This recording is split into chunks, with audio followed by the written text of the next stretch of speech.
मेरे प्यारे बच्चों, कैसे हो आप सभी। आई होप आप सभी स्वस्थ होंगे, मस्त होंगे और आपकी पढ़ाई लगातार जारी होगी। प्यारे बच्चों, कल हम लोगों ने साइंस के फर्स्ट चैप्टर को क्लियर कर दिया था, एकदम खत्म कर दिया, फिनिश हो गया है। और उसमें कुछ टॉपिक बचे हैं जो जो कि वो इम्पोर्टेंट क्वेश्चन है मेरे भाई। तो उसको हम जो है मोस्ट इम्पोर्टेंट क्वेश्चन के टॉपिक पे ले आऊंगा, ठीक है। और आज हम स्टार्ट कर रहे हैं अध्याय 2, जिसका नाम है अम्ल, क्षार और लवण। ये मोस्ट इम्पोर्टेंट चैप्टर है मेरे भाई। इस चैप्टर से 5 नंबर 7 नंबर के क्वेश्चन बनते रहते हैं। और मैं बताऊंगा कि कौन कौन से ऐसे टॉपिक हैं जिनमें जो है आपको बहुत ज़्यादा सीरियस होना है, ठीक है। अभी फिलहाल मैंने 5 टॉपिक आपको बताया है, ये 5 टॉपिक आपको पढ़ना ही पढ़ना है। और ये आपके एनसीईआरटी सिलेबस में भी है, ठीक है, मिला लीजिएगा, ठीक है। तो चलिए शुरू करते हैं, ठीक है। तो क्या है, कह रहा है आ- आज हम इस अध्याय में क्या पढ़ेंगे। अम्ल और क्षार की पहचान। सबसे पहले तो आपको ये जानना जरूरी है कि अम्ल और क्षार की पहचान कैसे किया जा सकता है। इसके बाद हम सूचक पढ़ेंगे। फिर जो है अम्ल और क्षार के रासायनिक गुण, भौतिक गुण, इन दोनों को पढ़ेंगे, रासायनिक गुण भी और भौतिक गुण भी, ठीक है मेरे भाई। फिर उसके बाद पीएच स्केल और पीएच स्केल का महत्व पढ़ेंगे। और इसी में एक टॉपिक है जो अभी हमने बताया, पीएच स्केल का महत्व। इस महत्व में ही आप पढ़ोगे दैनिक जीवन में, पीएचसीएल का महत्व यही है मेरे भाई, ठीक है। तो इसमें कंफ्यूजन नहीं होनी चाहिए। फिर उसके बाद हम पढ़ेंगे लवण। लवण में धावन सोडा, ठीक है, बेकिंग सोडा, ठीक है, इन सब चीज़ों को हम डिस्कस करेंगे, ठीक है मेरे भाई।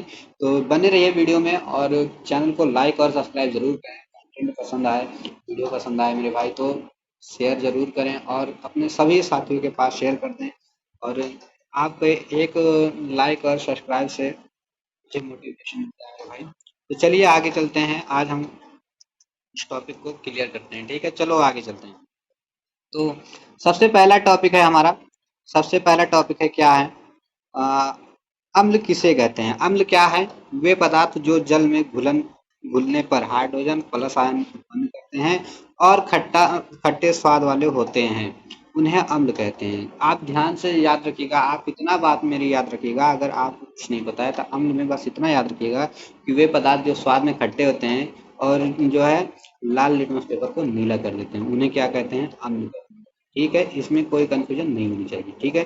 क्या याद रखना है कि लाल लिटमस पेपर को नीला कर देते हैं और अम्ल स्वाद में खट्टे होते हैं। तीसरा पॉइंट आपको याद रखना है कि अम्ल जो है हाइड्रोजन प्लस आयन उत्पन्न करते हैं, ठीक है। अब यहाँ से आप इस परिभाषा को स्क्रीनशॉट ले लीजिएगा, इसी परिभाषा को अपने नोट्स में लिखिएगा और जो मैंने यहाँ पे लिखा है इसी तरीके से आप अपने नोटबुक जो आप बोर्ड एग्जाम में बैठोगे तो उसमें भी ऐसे ही आपको लिखना है जैसे इन्हें मैंने बताया, ठीक है। उदाहरण में इसमें दिया गया हाइड्रोक्लोरिक अम्ल और सल्फ्यूरिक अम्ल और जो है नाइट्रिक अम्ल, ठीक है मेरे भाई। क्या क्या दिया गया है, हाइड्रोक्लोरिक अम्ल, सल्फ्यूरिक अम्ल और नाइट्रिक अम्ल, ठीक है। जिसको हम बोलते हैं हाइड्रोक्लोरिक अम्ल HCl, सल्फ्यूरिक अम्ल H2SO4, जो है NH3, ठीक है। तो इसकी शॉर्ट ले लीजिएगा, चलते हैं आगे चलते हैं। अब देखिए अम्ल की विशेषताएं क्या है। देखिए ये विशेषताएं आप भौतिक गुण के रूप में उपयोग कर सकते हो, ठीक है मेरे भाई। ये विशेषताएं आप भौतिक गुण के रूप में उपयोग कर सकते हो, ठीक है। फिलहाल इसको हम एक तरीके से भौतिक गुण ही बोलते हैं मेरे भाई, विशेषताओं, चाहे विशेषताएं बोलिए चाहे भौतिक गुण, बात एक ही है। तो अम्ल की विशेषताएं क्या है, अम्ल का स्वाद खट्टा होता है, या जल में घुलकर plus ion, hydrogen plus ion देते हैं, ठीक है, मतलब बनाते हैं मेरे भाई या फिर देते हैं, वो बात एक ही है, ठीक है। क्या कह रहा है कि अम्ल का स्वाद खट्टा होता है या जल में घुलकर हाइड्रोजन प्लस आयन बनाते हैं। ये नीले लिटमस पेपर को लाल कर देते हैं। सॉरी, अभी हमने उसके पहले बताया लाल लिटमस पेपर को नीले करते हैं, तो माफ कीजिएगा। अम्ल जो है नीले लिटमस पेपर को लाल कर देते हैं, ठीक मेरे भैया। अम्ल धातुओं से अभिक्रिया करके हाइड्रोजन गैस निकालते हैं। याद रखिएगा, ये आपको रासायनिक गुण में जरूर मिलेगा। ये जो चौथा वाला इसमें भौतिक गुण दिया गया है, ये आपको जो है रासायनिक गुण में जरूर मिलेगा। क्या कह रहा है, अम्ल धातुओं से अभिक्रिया करके हाइड्रोजन गैस निकालते हैं। इनका जो पीएच मान होता है वो 7 से कम होता है मेरे भाई। इनका जो पीएच मान होता है वो 7 से कम होता है। अगर आपसे पूछा जाए सबसे अधिक प्रबल पीएच मान क्या है तो आप 0 बताइएगा, ठीक है। 0 क्या है, सबसे अधिक प्रबल पीएच मान है, ठीक है। तो मैं उम्मीद करता हूँ ये आपको समझ में आ गया होगा। चलिए आगे चलते हैं, ठीक है मेरे भाई। अब देखिए, अब आ गए हम अम्ल के प्रकार। अम्ल के प्रकार भाई मेरे भाई, अम्ल के जो प्रकार है ये इम्पोर्टेंट बहुत ज़्यादा है, एक बात याद रखना, इम्पोर्टेंट बहुत ज़्यादा है मेरे भैया। तो अम्ल के जो प्रकार, थोड़ा हम जूम कर लेते हैं, ठीक है। अब पूरा स्क्रीन पे दिखा है, ठीक, इसकी लिखा है। तो अम्ल के प्रकार, शक्ति के आधार पे जो अम्ल का प्रकार है वो दो रूप में पाया जाता है, एक प्रबल और दूसरा दुर्बल अम्ल। ठीक है, शक्ति के आधार पर दो रूप में पाया जाता है, प्रबल और जो है दुर्बल।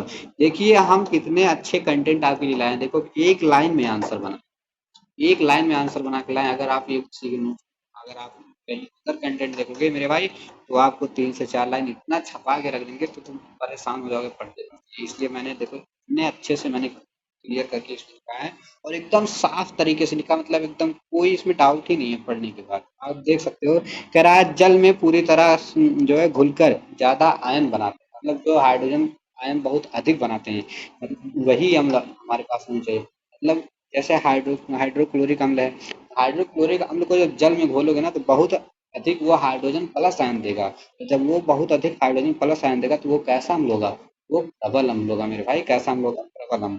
ठीक है, तो वही चीज इसमें समझाया गया है कि अम्ल जल में पूरी तरह घुलकर जो है अधिक से अधिक या फिर ज्यादा हाइड्रोजन आयन बनाते हैं। ठीक है, उदाहरण क्या दिया गया है? हाइड्रोक्लोरिक अम्ल और जो है सल्फ्यूरिक अम्ल और नाइट्रिक अम्ल। ठीक है मेरे भाई, चलिए आगे चलते हैं। दूसरा क्या है? वीक एसिड यानी कि दुर्बल अम्ल। तो जो अम्ल जल में, याद रखिएगा, जो अम्ल जल में आंशिक रूप से घुलते हैं यानी कि कम मात्रा में घुलते हैं। ठीक है, क्या होता है? कम मात्रा में घुलते हैं और हाइड्रोजन प्लस आयन बहुत कम देते हैं, ये भी याद रखिएगा। ठीक है मेरे भाई, क्या कह रहा है? जो अम्ल जल में आंशिक रूप से घुलते हैं, आंशिक मतलब कम, कम मात्रा में घुलते हैं भैया, कम मात्रा में घुलते हैं और कम हाइड्रोजन प्लस आयन देते हैं, उन्हें हम क्या बोलते हैं? दुर्बल अम्ल। क्या बोलते हैं? दुर्बल अम्ल।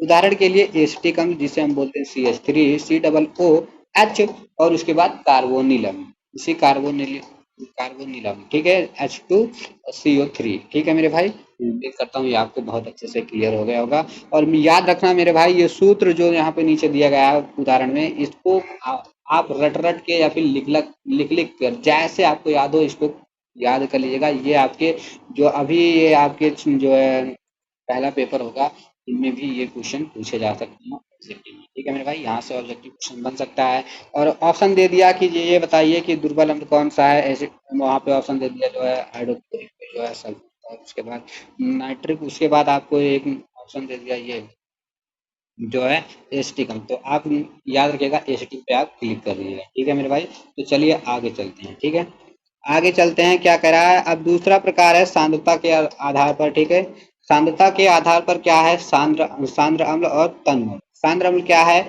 जिसमें अम्ल अधिक मात्रा में होता है जबकि जल अल्प मात्रा में होता है। यानी कि आपके पास कोई ऐसा विलयन हो, उस विलयन में क्या हो कि जो अम्ल है वो बहुत अधिक मात्रा में हो, लेकिन जल क्या हो? कम मात्रा में हो। जब जल कम मात्रा में होगा तो उसे हम सांद्र अम्ल कहेंगे। और दूसरा कह रहा है जो तन्य अम्ल है, ठीक है, डिल्यूट एसिड जो है, इसमें क्या है कि जिसमें यानी कि कोई ऐसा विलयन हो जिसमें अम्ल अल्प मात्रा में होता है जबकि जल अधिक मात्रा में होता है। जिसमें जल बहुत अधिक होगा और अम्ल कम होगा उसे हम तनु बोलेंगे, और जिसमें अम्ल ज्यादा और जल कम होगा उसे हम सांद्र अम्ल बोलेंगे। ठीक है मेरे भाई, उम्मीद करता हूँ ये आपको समझ में आ गया होगा। आगे चलते हैं। ठीक है, आ, आगे चलते हैं। स्क्रीनशॉट लेते चलिएगा। ठीक है, स्क्रीनशॉट लेते चलिएगा, नहीं तो अभी हम लास्ट में दिखाएंगे फिर से जो है, फिर आप देखिए। देखिए अम्ल का टॉपिक खत्म है। अम्ल में अब आपको एक चीज पढ़ना है, वो रासायनिक गुण, उसको भी अभी आगे हम डिस्कस करते हैं। लेकिन उससे पहले हम ये जान लेते हैं कि बेस किसे कहते हैं, यानी कि क्षार क्या है। तो वे पदार्थ जो जल में घुलने पर हाइड्रोक्साइड हाइड्रोक्साइड आयन उत्पन्न करते हैं। यानी कि कोई पदार्थ आपके पास हो, कोई यौगिक हो, जिसको हम घोल दें। किसमें घोलोगे? जल में घोल दें। अगर हम जल में घोल रहे हैं तो हाइड्रोक्साइड माइनस आयन अगर दे रहा है तो उन्हें हम क्या बोलेंगे? क्षार बोलेंगे। उदाहरण के लिए सोडियम हाइड्रोक्साइड, कैल्शियम हाइड्रोक्साइड और जो है अमोनियम हाइड्रोक्साइड। आई बात समझ में? अब इसके कुछ मुख्य विशेषताएं हैं जिसको हम जो है भौतिक गुण के रूप में उपयोग कर सकते हैं। तो आप स्क्रीनशॉट ले लीजिएगा। इनका जो भौतिक मुख्य विशेषताएं हैं उसको मैं जूम कर देता हूँ, स्क्रीनशॉट ले लीजिएगा। ये क्या कह रहा है कि ये जो है क्षार स्वाद में कड़वे होते हैं, छूने में, यानी कि ये छूने में साबुन जैसे चिकने लगते हैं। याद रखिएगा, इनको जब टच करोगे ना तो ये साबुन जैसे चिकने लगेंगे। और फिर कह रहा है जल में घुलकर OH- आयन बनाते हैं। ठीक है, ये लाल लिटमस पेपर को नीला कर देते हैं। अम्ल के साथ मिलकर उदासीनीकरण अभिक्रिया करते हैं। यानी कि ये क्या होगा? जब अम्ल और क्षार की अभिक्रिया होती है तो वहां पे क्या होगा? उदासीनी अभिक्रिया प्राप्त होती है, मतलब वो उदासीनी अभिक्रिया का कार्य करती है।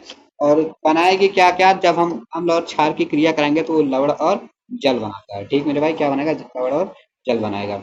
दूसरा कह रहा है कि इनका जो पीएच मान है वो 7 से अधिक होता है, जो इनका पीएच मान है वो 7 से अधिक होता है। अच्छा, कुछ बच्चों को यही क्लियर नहीं होगा कि जो पीएच मान 7 है वो क्या है। तो पीएच मान जो 7 है वो शुद्ध उदासीन है, ठीक है, उदासीन होता है। ठीक है मेरे भाई। अब चलिए आगे चलते हैं। अब आ गए क्षार के प्रकार। क्षार के प्रकार में चलते हैं। जो ये क्षार का प्रकार है भैया ना, ये भी मोस्ट इंपॉर्टेंट है। ठीक है, क्षार के प्रकार भी मोस्ट इंपॉर्टेंट। शक्ति के आधार पर क्षार दो प्रकार में है। तीव्र क्षार यानी कि इसी को हम बोलते हैं प्रबल क्षार। ठीक है, इसी तीव्र क्षार को हम क्या बोलते हैं, प्रबल क्षार। तो प्रबल क्षार क्या है, जो क्षार जल में घुलकर पूरा ओ एच माइनस आयन छोड़ते हैं वे तीव्र क्षार होते हैं। यानी कि ऐसा कोई जो है क्षार हो जो, जिसको आप जल में घोलोगे वो पूरी तरह से ओ एच माइनस आयन छोड़ते हैं। ठीक है, उन्हीं को हम क्या बोलेंगे, प्रबल अम्ल। क्या बोलेंगे, प्रबल अम्ल। ठीक है, तीव्र क्षार को ही प्रबल अम्ल बोलते हैं, याद रखना। अब प्रबल अम्ल के उदाहरण क्या है, sodium hydroxide, potassium hydroxide, barium hydroxide. ठीक है मेरे भाई। तो दूसरा क्या है, दुर्बल क्षार। दुर्बल क्षार क्या होता है कि जो क्षार जल में घुलकर आंशिक रूप से, यानी कि जल में घुलकर बहुत कम मात्रा में क्या करेंगे, वो एच माइनस आयन छोड़ते हैं। याद रखिएगा, वे क्षार जो जल में घुलकर आंशिक रूप से बहुत कम मात्रा में आयन छोड़ते हैं, यानी कि कौन सा आयन छोड़ेंगे, ओ एच माइनस आयन छोड़ते हैं, वे दुर्बल क्षार होते हैं। और दुर्बल क्षार का उदाहरण है अमोनिया हाइड्रोक्साइड, मैग्नीज जो है मैग्नीशियम हाइड्रोक्साइड। कई बात समझ में मेरे भाई। चलिए आगे चलते हैं। फिर उसके बाद घुलनशीलता के आधार पर क्षार के प्रकार दो क्षार हैं। क्षारीय क्षार, जिसको हम अंग्रेजी में बोलते हैं अल्कली। तो अल्कली क्या है कि जो क्षार जल में पूरी तरह घुल जाते हैं उन्हें अल्कली कहा जाता है। अल्कली किसे कहते हैं, जो क्षार जल में पूरी तरह घुल जाता है उन्हें हम अल्कली कहते हैं। उदाहरण के लिए sodium hydroxide, potassium hydroxide, calcium hydroxide. ठीक है मेरे भाई, एग्जाम्पल है ये, स्क्रीनशॉट लेते चलिएगा। और नोट में ये भी याद रखना कि सभी अल्कली क्षार होते हैं। याद रखिएगा, सभी जो अल्कली हैं वो क्षार होते हैं, लेकिन सभी क्षार अल्कली नहीं होते हैं। याद रखिएगा, सभी अल्कली क्षार होते हैं लेकिन सभी क्षार अल्कली नहीं होते हैं। उसके बाद फिर है आघूलन क्षार। आघूलन क्षार क्या है कि ऐसे क्षार जो जल में पूरी तरह नहीं घुलते हैं। याद रखिएगा, जो जल में पूरी तरह नहीं घुलते हैं उन्हें हम क्या बोलेंगे, आघूलन क्षार। अच्छा, ऐसा कौन कौन से क्षार हैं जो जल में पूरी तरह नहीं घुलेंगे, तो कॉपर हाइड्रोक्साइड, ये जल में पूरी तरह नहीं घुलेंगे। और आयरन हाइड्रोक्साइड भी जल में पूरी तरह नहीं घुलते हैं। आई बात समझ में। चलिए आगे चलते हैं। अच्छा, आज हमने क्या सीखा मेरे भाई, आज हमने क्या सीखा, आज हमने सीखा अम्ल और क्षार, अम्ल और क्षार के प्रकार। और कल हम क्या पढ़ेंगे, अम्ल और क्षार के रासायनिक गुण। आज के लिए इतना ही, और मिलते हैं कल नए वीडियो में इसके आगे के नॉट टॉपिक को लेकर, जिसमें हम पढ़ेंगे अम्ल और क्षार के रासायनिक गुण, भौतिक गुण और सूचक, लवण। ठीक है मेरे भाई, आज के लिए इतना ही। वीडियो पसंद आए चैनल को लाइक और सब्सक्राइब न करना भूलें। और मेरे भैया, आप अगर एक लाइक और कमेंट और शेयर करोगे तो आपका देगा नहीं भाई, बहुत मेहनत से बनाता हूँ ये वीडियो, प्लीज आपको थोड़ा सा प्यार दिखाया करो। चलते हैं, आज के लिए इतना ही। धन्यवाद।